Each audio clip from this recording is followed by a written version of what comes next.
I still remember the exact moment my world shattered. Not from an IED explosion or enemy gunfire, but from 6 devastating words on my screen. "We need to talk. I've filed for divorce." The screen of my military-issued laptop blurred as I stared at that email. 3 years of deployment. 14 months of saving every dollar.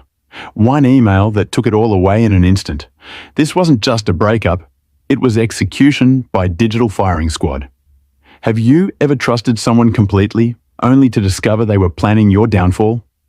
That gut-wrenching moment when betrayal hits and you realize everything you believed was built on lies? For military personnel like me serving overseas, this nightmare happens more often than most realize. While we risk our lives protecting strangers, the people we love sometimes make devastating choices that destroy everything back home.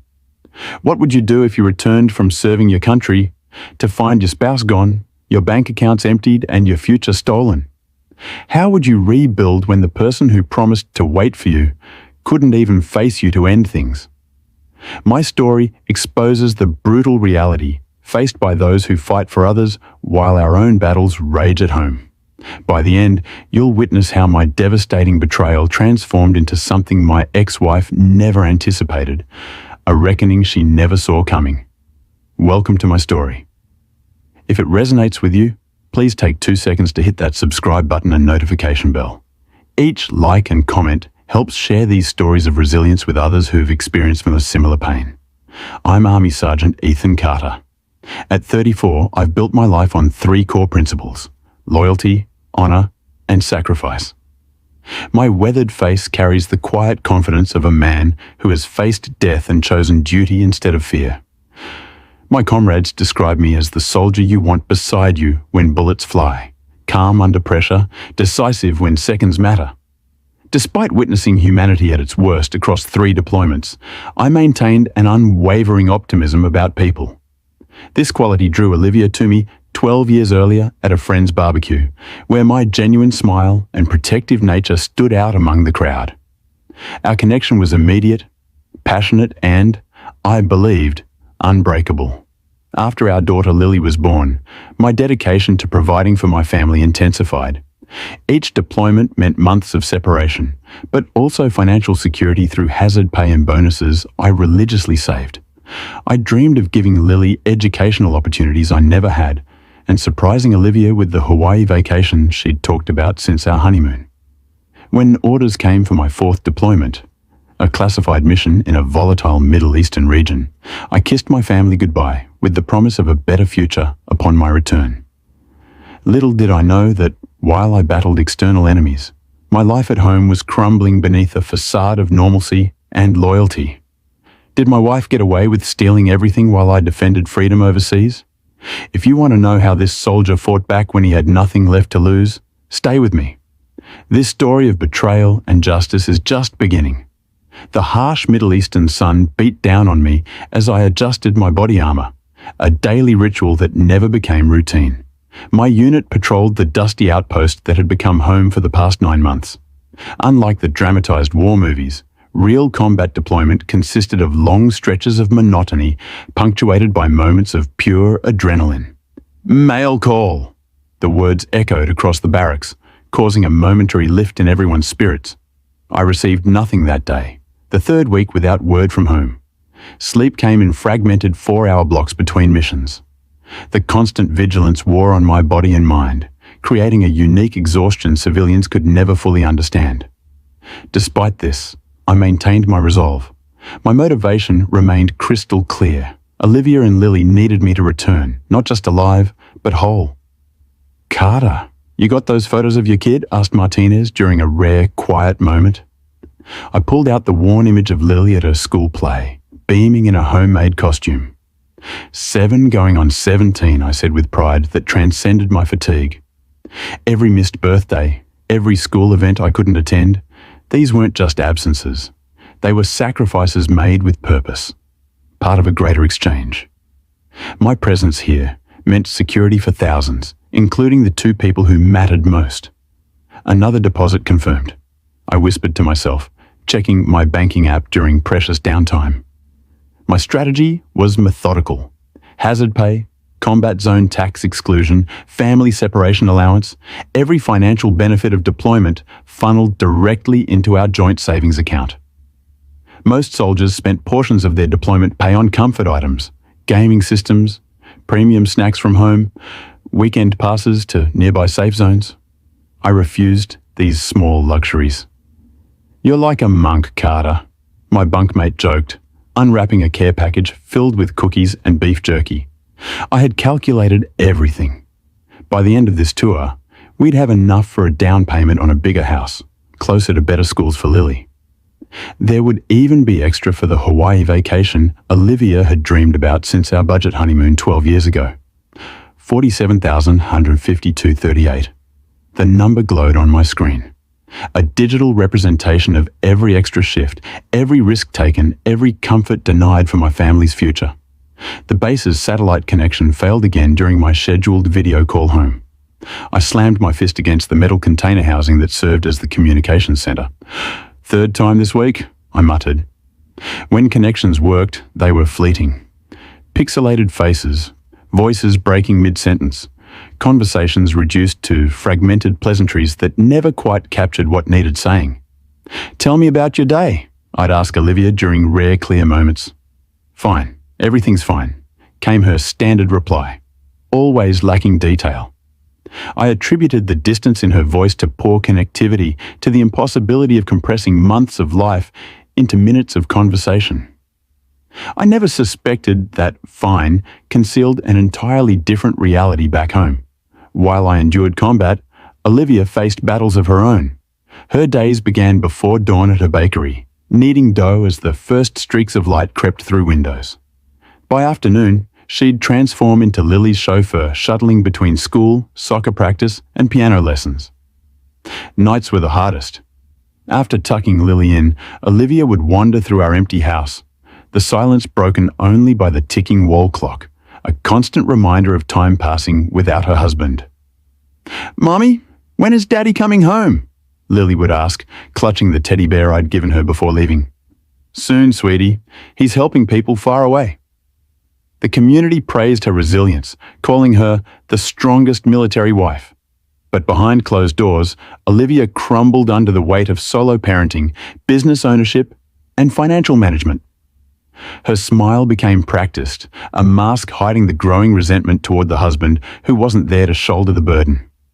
Ryan Matthews appeared at her bakery one Tuesday morning, ordering coffee and complimenting her famous cinnamon rolls. His charming smile and attentive gaze made Olivia feel truly seen for the first time in months. "You run this place alone? That's impressive," he said, lingering by the counter during the morning rush. Unlike other customers who asked about my deployment with performative concern, Ryan focused entirely on her challenges, her dreams, her struggles. Their casual conversations evolved into lunch meetings disguised as business consultations. Ryan, a successful real estate agent, offered insights about expanding her bakery. His advice seemed genuine, his interest in her well-being a welcome change from the loneliness at home. "You deserve someone who puts you first," Ryan whispered during their third lunch meeting, his hand brushing against hers. The attention intoxicated Olivia. Ryan represented everything I currently wasn't: present, available, and focused solely on her happiness. I noticed subtle changes in our video calls. Olivia's updates became vague, her enthusiasm forced. She'd redirect questions about finances with practiced deflection. "How's the bakery doing?" I'd ask. "Fine, just busy. How about you? Staying safe?" She'd reply, changing the subject. Her social media activity dwindled. Photos of our life together disappeared from her profiles, replaced by solo pictures captioned with phrases about new chapters and finding myself. When I mentioned my savings plan during rare, clear connections, Olivia's responses grew evasive. "We can talk about money when you're home," she'd say, her voice oddly distant. The warnings were there, I simply couldn't see them. Ryan's influence grew with each passing week. His suggestions started small. "You should treat yourself to something nice," before escalating to bold assertions. "You're carrying his burdens while he's gone for months. The least you deserve is financial freedom." Olivia began viewing our joint account differently. What once represented shared dreams transformed into a symbol of her sacrifice. Money she believed she'd earned through sleepless nights and endless responsibilities. She started making small withdrawals, testing boundaries, a spa day here, an expensive dinner there. When no questions came from me, the amounts increased. Ryan helped her rationalize each step. You're not taking, you're claiming what's rightfully yours. Their relationship crossed physical boundaries on a rainy evening when Lily stayed at a friend's house. The next morning, Olivia woke with two realizations. Her marriage was effectively over, and she needed to secure her future before I returned. The betrayal was no longer growing. It had fully bloomed. Have you ever felt someone slipping away despite your best efforts? Share your thoughts in the comments below. Your story might help others feeling the same invisible erosion of trust. Dawn broke over the base as I finished my night patrol. Exhaustion weighed on me. But routine propelled me toward the communications center for my weekly check-in with home. The facility hummed with fellow soldiers catching moments with loved ones. Some laughed at children's antics on video calls, others discussed household matters in hushed tones. I settled at a computer terminal, logging into my email with practiced motions. My inbox loaded slowly. Connection speeds remained frustratingly inadequate despite military technological advancements. One new message appeared at the top, sent from Olivia at 3:42 a.m. my time. The subject line read simply, "We need to talk." My throat tightened as I opened the message. The words on screen blurred, then sharpened with brutal clarity. "Ethan, I've filed for divorce. This marriage isn't working for me anymore. I deserve happiness and freedom to pursue my own path. I've transferred our savings to my personal account. Consider it compensation for years spent raising Lily alone while managing both the household and my business. Don't bother checking the joint account. There's nothing left. I've instructed my lawyer not to accept your calls. All communication should go through proper legal channels from now on. Lily will stay with me. My attorney will contact you about visitation arrangements once you're back stateside. Please respect my decision and my space. Olivia." No explanation about Ryan. No acknowledgement of our 12 years together. No recognition of my sacrifices. Just clinical finality, delivered through pixels on a screen. The digital execution of everything we'd built. The room spun as I stared at the screen. My fingers hovered over the keyboard, trembling, unsure how to respond to such callous dismissal. "Carter, you okay, man?"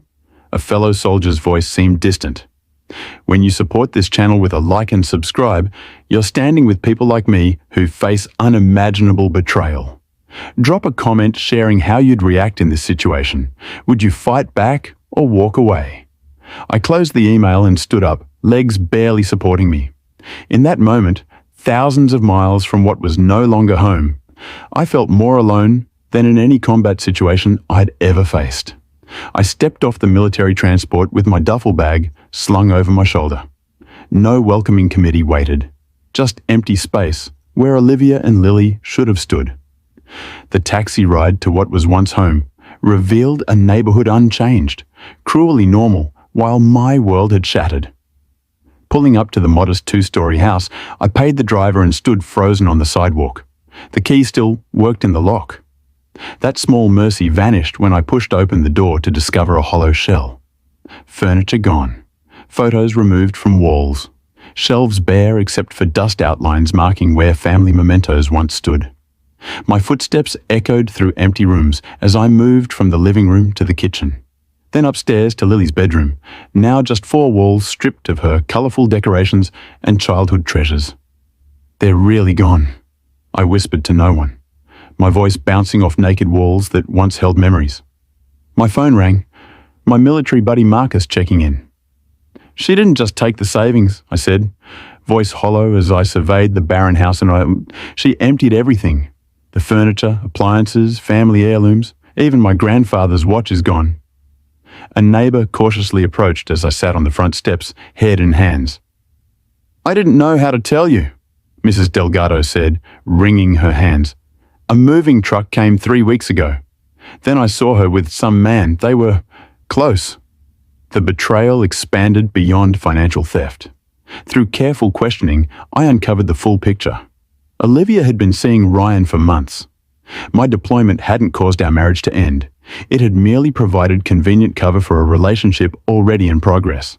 The joint account that once held $47,152.38 now displayed a balance of $17.31, not even enough for a decent meal to drown my sorrows. That night, I slept on the floor of my empty bedroom, using my duffel bag as a pillow. Rain tapped against the windows as if nature itself mourned with me. What did I do wrong? I asked the darkness, voice cracking. My phone battery died, cutting off my last connection to the outside world. In the pitch black, memories flashed like lightning. Olivia's smile on our wedding day, Lily's first steps, family movie nights on the couch, now gone. Morning found me unchanged, staring at ceiling cracks, paralyzed by the weight of everything lost. I've faced combat, death, fear, I thought, but this feels impossible to survive. For 3 days, I barely moved. No food, minimal water, just crushing emptiness and betrayal circling like hungry wolves. On the fourth morning, something unexpected stirred within me. Not healing, but its distant relative, resolve. The soldier in me refused to surrender. A knock at the door interrupted my fog of despair. "You look like hell, man," said Marcus, my former squad mate, stepping into the empty house with grocery bags and determination. Marcus listened as I recounted everything. The email, the empty accounts, the stripped home. "So you're just giving up?" Marcus asked bluntly. "The Ethan I know would never surrender without a fight." Those words pierced my numbness like a bullet through armor. "What fight?" "She took everything." Marcus shook his head. "Not everything. You still have your military training. Assess, plan, execute."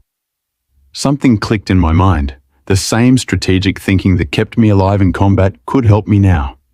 This wasn't just about money. It was about justice. "She thinks I'm defeated," I said, standing straighter, "but she doesn't know what I'm capable of when backed into a corner." The soldier in me awakened. It was time to fight back. "She violated multiple laws," explained attorney Janet Rivera, reviewing my documents in her downtown office. "Emptying joint accounts without consent during marriage constitutes financial abuse and potentially fraud." I leaned forward, but she said in her email it was compensation. "That's not how the law works," Rivera replied firmly. "Military spouses have protections, but not the right to empty accounts unilaterally. The Service Members Civil Relief Act provides you additional legal protections while deployed." She outlined a strategy. Document everything, gather evidence of the timeline, and prepare for court. Military records showing your deployment dates, bank statements, and proof of your contributions to those accounts will be crucial, Rivera continued. "And if she's already involved with someone else?" "Someone named Ryan," I confirmed. "That could impact divorce proceedings significantly. Judges tend to view abandonment during deployment quite harshly." For the first time in weeks, I felt something resembling hope. I approached my mission methodically, just as I would in the field. First objective: gather intelligence. I recovered deleted emails through my cloud backup, revealing months of communication between Olivia and her lawyer planning the divorce, all while I was dodging bullets overseas. Bank records told their own damning story. 2 days after my deployment, small withdrawals began. They grew larger over time, culminating in the massive transfer that emptied our savings. "Look at this," I showed Marcus, pointing to a series of transactions. She didn't just take our money, she was transferring funds to start a new business with Ryan. Social media provided the final pieces. Though Olivia had blocked me, mutual friends hadn't restricted their profiles. Photos showed Olivia and Ryan at restaurants, looking intimate, dating back to just weeks after my deployment. Most disturbing was a business permit filing I discovered through public records. Olivia and Ryan had registered a real estate company together using funds from the joint account. She didn't just betray our marriage, I realized. She used our life savings to build a new life with him, while I was risking mine for our country. Each discovery hardened my resolve. This wasn't revenge, it was accountability. Have you ever had someone steal your future? Drop a comment below about how you'd handle such betrayal, with fury or calculated justice. My attorney built a devastating legal case. The evidence mounted.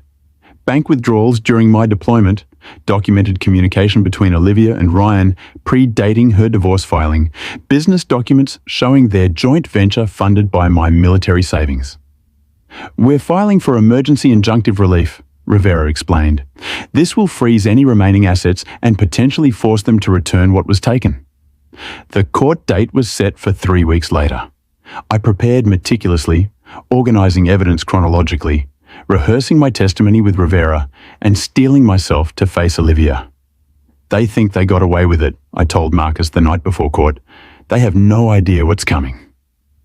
If you're invested in my fight for justice, hit that subscribe button now. The courtroom showdown is about to begin, and you won't want to miss what happens next. The courtroom fell silent as I entered, flanked by Attorney Rivera. Across the aisle, Olivia sat with Ryan, both looking confident until they saw the thick folder of evidence I carried. "All rise," announced the bailiff as Judge Wilson took a seat. Olivia's attorney painted me as an absent husband who had abandoned my family duties for military service. The strategy backfired when Rivera countered. "Your Honor, my client didn't abandon his family. He served his country while his wife systematically drained their accounts to start a business with her boyfriend." Rivera methodically presented our case.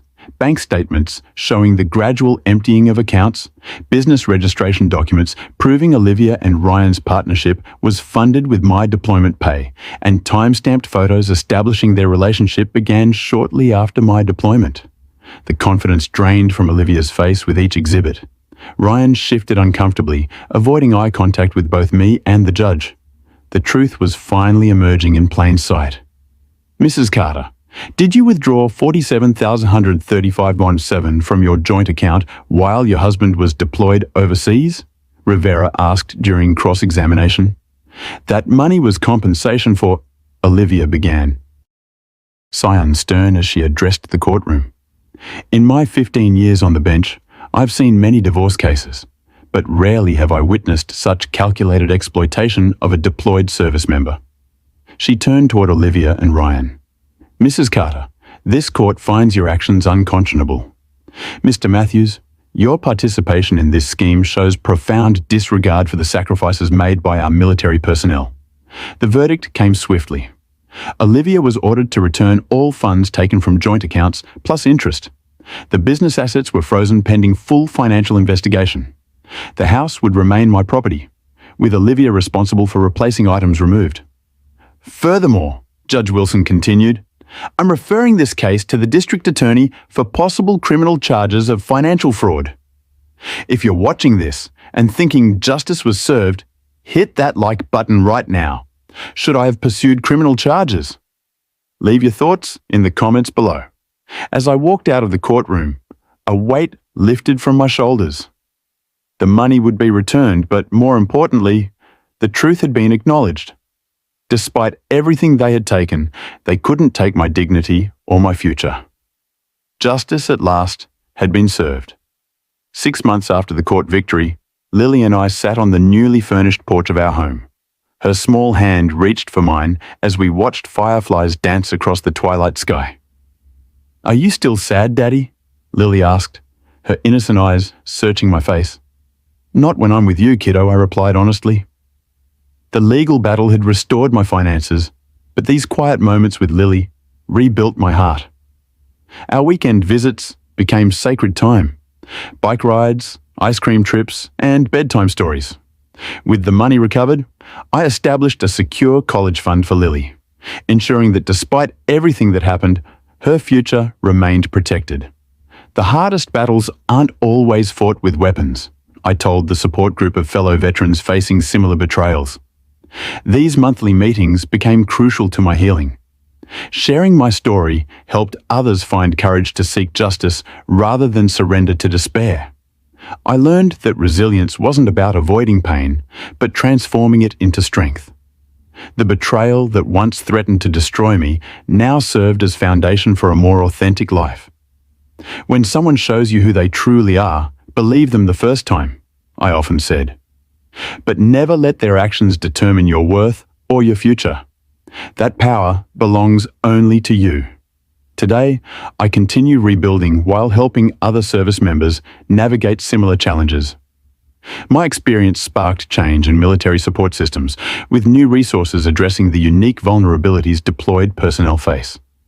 If this story resonated with you, please subscribe now and share it with someone who might need to hear that betrayal isn't the end of their story, just a painful chapter before redemption. Drop a comment below sharing what you would have done in my position. Would you have fought for justice or walked away?